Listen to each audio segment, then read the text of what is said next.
आपकी पार्टी बार बार पूछ रही है कि भाई ये कैसा ऐतिहासिक दिन है आज। भाई इसको कानून बनने दीजिए, वो वक्त भी आएगा जब लागू होगा। कि मुझे लगता है कि इस सरकार की न नीति थी और न नीयत थी। अगर नीयत होती तो 96 के बाद जो अपराजिता जी बात कर रहे हैं, 15 साल तो इन्हीं की सरकार रही है। 9.5 साल से पूर्ण बहुमत की सरकार ये चला रहे हैं। हम तो जानना चाह रहे हैं 9.5 साल से क्या तमाम जो सरकार थी वो सो रही थी क्या? क्यों नहीं किया? पहला सवाल हमारा ये, 15 वर्षों में आप लेकर भी आए तो कहावत है ना कि एक रहस्य काल पूरा बनाया पिछले 10 दिन 15 दिन से। आप कह रहे हैं कि साहब ये लागू होगा अब 29 से, तब तक तो आपकी सरकार चली जाएगी, 24 में आपकी सरकार चली जाएगी।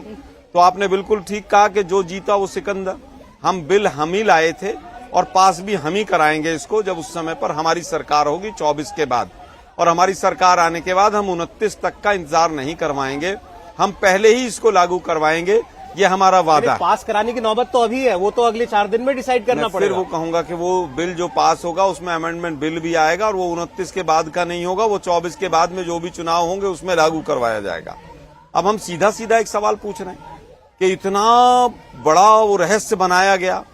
अरे भाई अगर 29 में लागू करना था कोई चीज, 2029 में लागू होनी है और उसका भी अभी पता नहीं है कि होगा वो नहीं होगा, क्या होगा, किस रूप में होगा, तो भाई ये स्पेशल सेशन क्यों बुलाया था आप लोगों ने? स्पेशल सेशन का डंका इस तरह से पीटा कि सारे मीडिया चैनल यहां विजय चौक पे खड़े कर दिए। और उसके बाद क्या किया कि साहब अब ये हो गया, ये एक नया जुमला, राजनीतिक जुमला है और 2029 के बाद पहले ये होगा, फिर ये होगा, फिर वो होगा, फिर उसके बाद वो होगा। भाई सीधा सीधा आपको किसने, नवाज शरीफ ने रोका था? 9.5 साल से क्यों रुके हुए थे आप?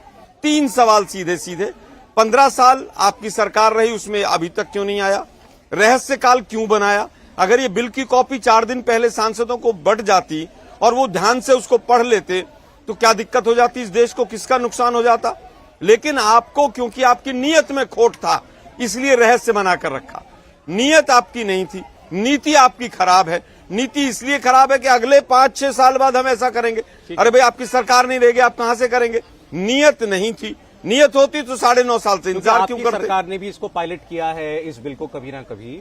तो आप ये बिल तुरंत प्रभाव से लागू किया जा सकता था, या ये कहना चाहते हैं? हाँ बिल्कुल किया जा सकता था। 9.5 वर्षों में जो भी कुछ हुआ, आज कह रहे हैं साहब जनगणना 2021 की नहीं, इसका मतलब जानबूझ के नहीं कराई आपने।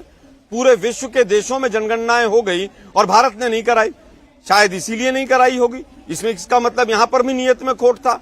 और 2019 से पहले भी तो इन्हीं की सरकार थी, उसमें तो 2011 की जनगणना थी, उसके आधार पर कर देते, लेकिन नियत में खोट था। आज भी इनकी नियत साफ नहीं है। महिलाओं को आज भी आरक्षण नहीं देना चाहते हैं और वो सबूत है कि तमाम जो पुराने इनके बड़े बड़े लीडर्स की जो स्टेटमेंट है, योगी आदित्यनाथ जी का स्टेटमेंट मैं आज देख रहा था, पूरी तरह से विरोध में थे। आज भी इनकी नियत नहीं है, आरएसएस की नियत नहीं है, इसीलिए एक चुनावी जुमला दिया गया है। इंडिया टीवी हर वक्त हर जगह डाउनलोड करने के लिए सर्च करें India TV news Google play store या ऐप स्टोर पर।